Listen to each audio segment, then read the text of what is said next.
it was time for me to move on and see where I was needed. And if it doesn't sound too sloppy, I will tell you I really prayed for the opportunity to see the right thing. I spent a year after retirement soul searching, thinking about traveling, thinking about moving, thinking about writing. I'm a people person, and I want nothing but to make my world just a little bit better.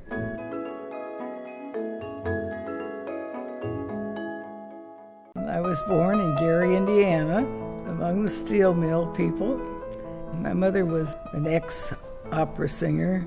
My father studied medicine, but he really was a musician.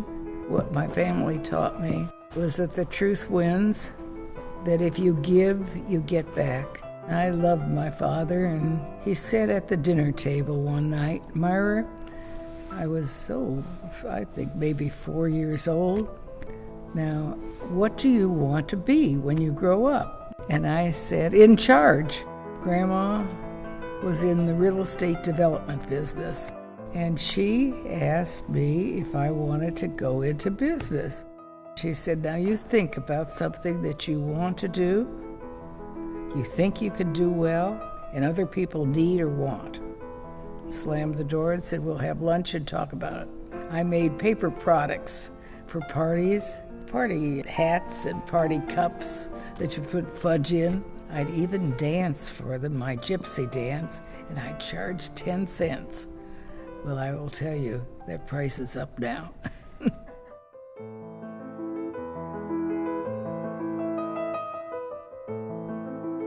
I worked my way through school, so money was not given to me in a silver spoon.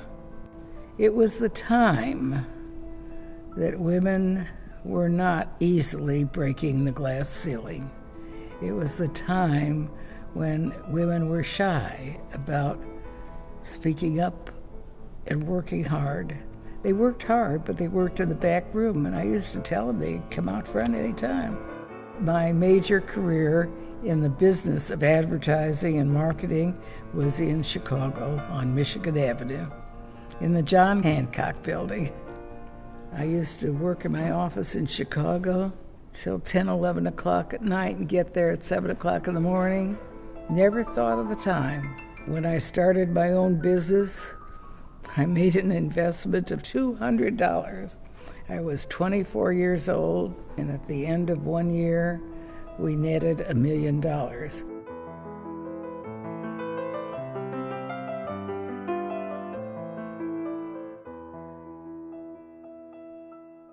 And he said, "I think we make a good team." And I said, "Yes, we've turned this business around. I think we do." He said, "And I'm going to marry you." And I lost my voice. However, I did marry him 6 weeks later and lived very happily.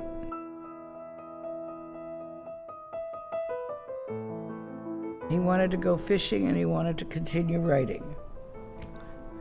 I decided my husband was more important than my career, and so I came.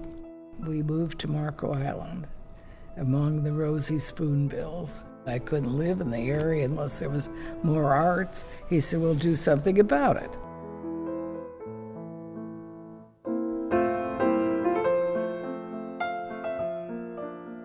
We didn't have any money, but I could use my advertising abilities, if I had any, to get that money, and I did. I'm a startup girl. I'm a rut buster.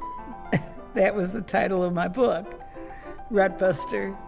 I spoke every place they asked me, and dollar by dollar, we got the money, so the building was bought debt-free.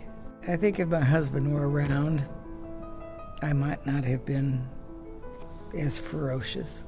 I think it changed the level of our thinking. I don't want to sound too stuffy, but I've been told that by people.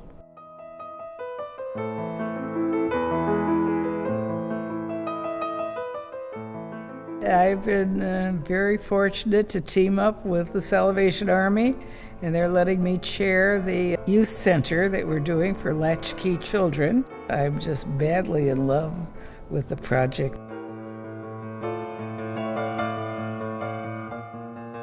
I admired Mother Teresa, and I read everything I could read about Mother Teresa. I am now able to work with Mother Teresa's memoirs and bring them to Naples, to Ave Maria, and to have a museum of Mother Teresa's life, the only one in the United States, and for a performing arts center if we can afford the money. Mother Teresa was a selfless woman, and that selflessness always was important to me. Sharing was a big thing my family pounded into me and rewarded me.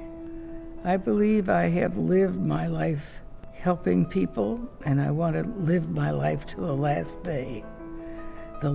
day in helping people achieve. You're never too old to help someone else.